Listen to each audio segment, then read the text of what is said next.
workers and tourists will also accelerate this recovery. Question number 2, Christopher Luxon.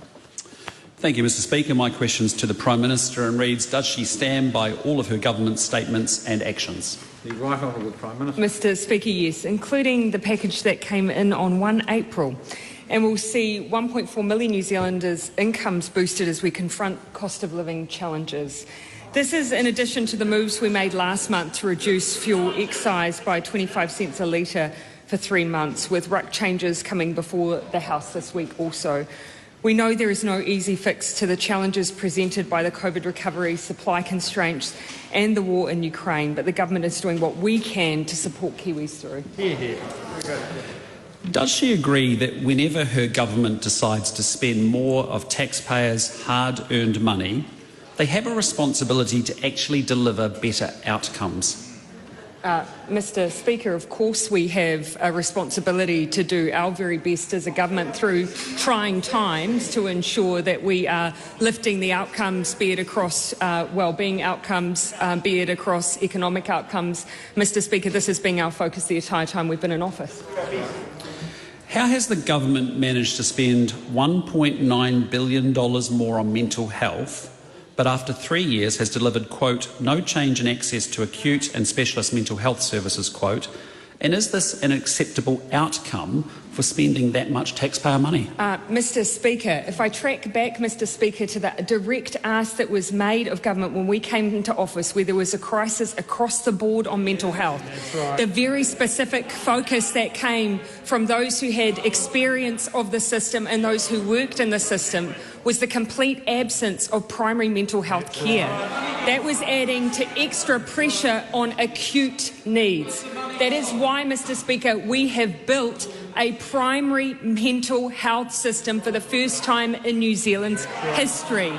It is providing tens of thousands of appointments for New Zealanders who previously had no access to early mental health support. At the same time, Mr Speaker, we know we need to continue to build the tertiary and acute care. It's a particular focus of us on building the workforce, which in some cases takes up to 5 years to create. Can she explain how the fund she announced for mental health services for tertiary students has spent $4 million but only delivered 304 counselling sessions and is $13,000 per session and an acceptable outcome for spending taxpayers' money? Mr Speaker, calculating based on the entirety of a program of care across providers by those early counselling sessions that have been provided is exactly the reason that that member's party in office did nothing to support tertiary students, to support young people, to create primary mental health care. If that is the way we calculate care in this community for mental health needs, that explains why there was no investment before us.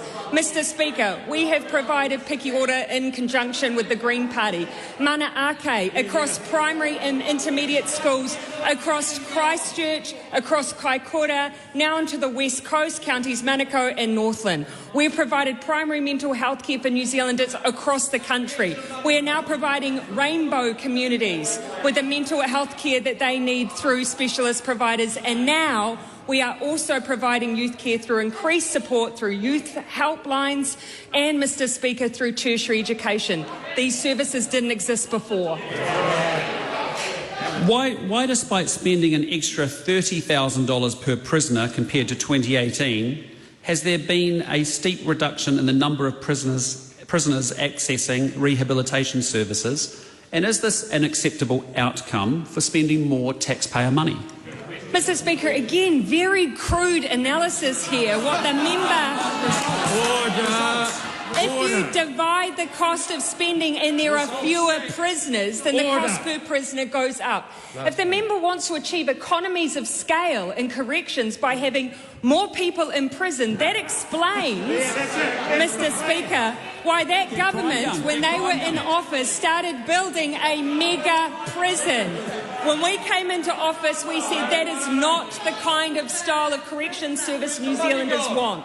There will not be American-style mega prisons on our watch. We also, Mr Speaker, We will also not invest in rehabilitation programs that are sometimes 8 hours long and call it a success.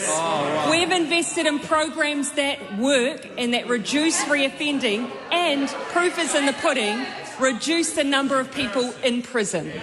Mr. Speaker, does she agree that a 40% increase in spending on police that has failed to prevent a more than 40% increase in gang membership or a 21% increase in violent crime is not an acceptable outcome for spending that much more taxpayer money? Mr. Speaker, the member now seems to be telling his own party that he doesn't support an increase in police, because that is what we've done. Mr. Speaker, we have increased the number of frontline officers, and that means we now have more police officers on the beat than we've ever had before. We now have 700 police officers working solely in the organised crime unit, more than we have ever had before. And if the member on that side doesn't support that growth in police numbers, that's for him to answer for.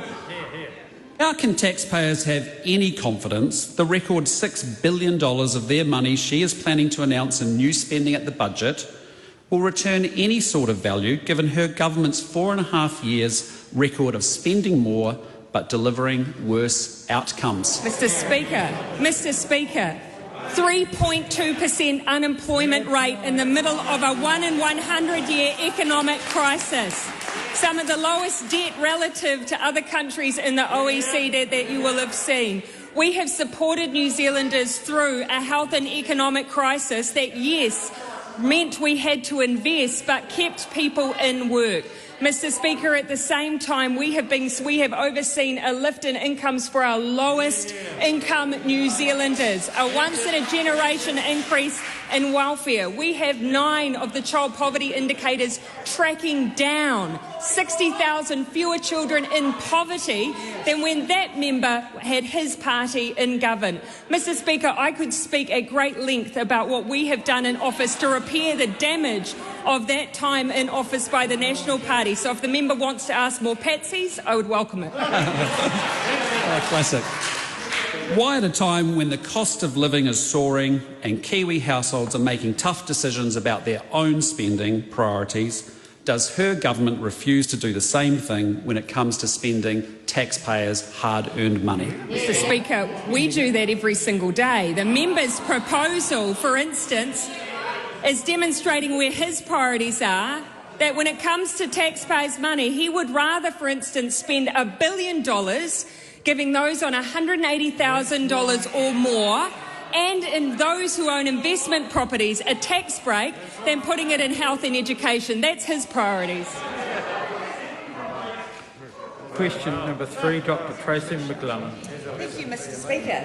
My question is to the Minister of Health.